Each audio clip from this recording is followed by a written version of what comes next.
ऑफिसमधून फोन आला, एका गावात कार्यक्रम करावा लागते म्हणे. म्हटलं ठीक आहे. कार्यक्रमाला गेलो. एका गावात नेलं, यवतमाळच्या पुढे गाव होतं. गावात नेलं तर त्यांनी परिचय करून दिला की बा हास्य सम्राट प्रशांत भोंडे आहेत, असा आहे तसा आहे. 2 घंटे कार्यक्रम झाला साहेब, कोणी हाशिनी लढेली, सारे भामट्यासारखे पाहिजे. 2 घंटे कार्यक्रम झाला. कार्यक्रम झाल्यावर कलेक्टर साहेब म्हणे एवन कार्यक्रम झाला म्हणे. म्हटलं काय तर झाला, कोणी हसून लढून निघाला झाला. म्हटलं झाला कसा काय, काही रिस्पॉन्स नाही ना. कसा रिस्पॉन्स देतील म्हणे, सारे तेलुगू आहे, मराठी समजत नाही म्हणे.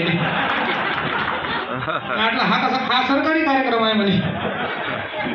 हा सरकारी कार्यक्रम म्हणजे हा जरी सरकारी कार्यक्रम आहे पण तरी तो असं होणार नाही, अशी या ठिकाणी मी आपल्याकडून आशा व्यक्त करतो. कसं आहे साहेब, माणसांना कधी टेन्शन घ्यायचं म्हणजे हसत खेळत राहिले पाहिजे असं म्हणतात. नाही तर आजकाल तुम्हाला सांगतो, टेन्शन देणाऱ्यापेक्षा टेन्शन घेणारे जास्त आहे. म्हणजे टेन्शन कोण कधी कायचं घेईन आणि कोण कसं कायचं टेन्शन घेईन ते सांगता येत नाही.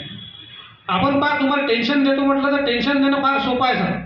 तुम्ही एखाद्या अनोळखी माणसाला चालताना सर रस्त्याने, अनोळखी माणूस जो तुमच्या ओळखीचा नाही त्याला फक्त तुम्ही रस्त्यात रामराम करा, तो रातभर झोपत नाही. तो रातभर विचार करते की कोण असेल बा, ओळखीचा तर दिसत नाही, मलाच कोण हात दाखवला, म्हणजे त्याचं चक्र चालूच राहील. आणि एखादा ओळखीचा माणूस असू द्या आणि तो तुमच्या समोरून जाऊ द्या, तुम्ही त्याच्याकडे पहा, त्याला नमस्कार करू नका, तोही रातभर झोपत नाही. त्याच्या डोक्यात हे चक्र चालू होता. म्हणजे टेन्शन कोण कायचं घेईन काही सांगता येत नाही. मी नेहमी खुश राहायचा प्रयत्न करतो, लोकांना हसवतो ना, आपणही खुश राहायला पाहिजे. तर कसं आहे की कधी कधी माणसाला टेन्शन येते, माणसाला कधी कधी माणूस टेन्शनमध्ये जाते, एक असा नाराज होतो. तर एक माझा कवी मित्र, ऑफिसचा मित्र आला, काय म्हणे तुला नाराज दिसून राहिला. मी म्हटलं हो. अरे कवी माणूस आहेस म्हणे, नाराज राहत नसतात म्हणे. चाल म्हणे, तो नाराजीवर 2 लाईन तुला 2 ओळी सांगतो म्हणे. मी म्हटलं मला आनंद झाला. म्हटलं बा आपला मित्र आपल्याला नाराजी 2 ओळीत घालून राहिला, पण मोठा आनंद झाला. ऐक म्हणे, तुला हिंमत देतो म्हणे. तर तो साहेब मला असं म्हणे की आज अगर म्हणे तू नाराज है, खुश होकर आएगा बोले मेरे पास चलते चलते. अमोल सर, आज अगर तू नाराज है, खुश होकर बोले आएगा मेरे पास चलते चलते, क्योंकि बोले हर कुत्ते के दिन बदलते.